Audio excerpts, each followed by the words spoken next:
پیغمبر صلی اللہ علیہ وآلہ وسلم نے تیوری چڑھائی اور منہ پھیر لیا کہ ان کے پاس ایک نابینا آیا، اور تم کو کیا خبر، شاید وہ پاکیزگی حاصل کرتا یا وہ سمجھ جاتا تو تمہارا سمجھانا اسے فائدہ دیتا۔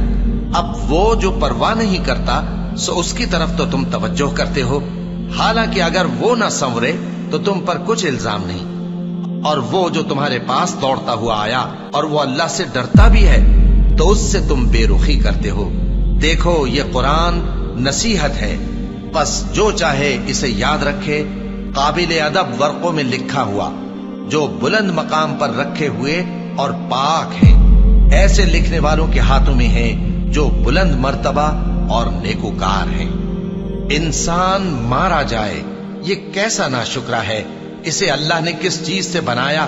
نطفے سے بنایا، پھر اس کا اندازہ مقرر کیا، پھر اس کے لیے رستہ آسان کر دیا، پھر اس کو موت دی سو اسے قبر میں پہنچایا، پھر وہ جب چاہے گا اسے اٹھا کھڑا کرے گا۔ کچھ شک نہیں کہ اللہ نے اسے جو حکم دیا اس نے اس پر عمل نہ کیا۔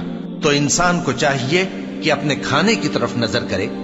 بے شک ہم ہی نے پانی برسایا، پھر ہم ہی نے زمین کو اچھی طرح پھاڑا، پھر ہم ہی نے اس میں اناج اگایا اور انگور اور ترکاری اور زیتون اور کھجوریں اور گھنے گھنے باغ اور میوے اور چارہ، یہ سب کچھ تمہارے اور تمہارے مویشیوں کے لیے بنایا۔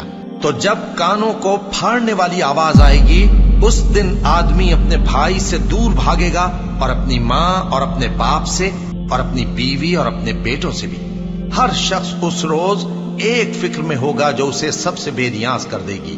اور کتنے چہرے اس روز چمک رہے ہوں گے، خنداں و شاداں، یہ نیکوکار ہیں۔ اور اس روز کتنے چہرے ایسے ہوں گے جن پر گرد پڑ رہی ہوگی اور ان پر سیاہی چڑھ رہی ہوگی، یہی لوگ ہوں گے انکار کرنے والے بد کردار۔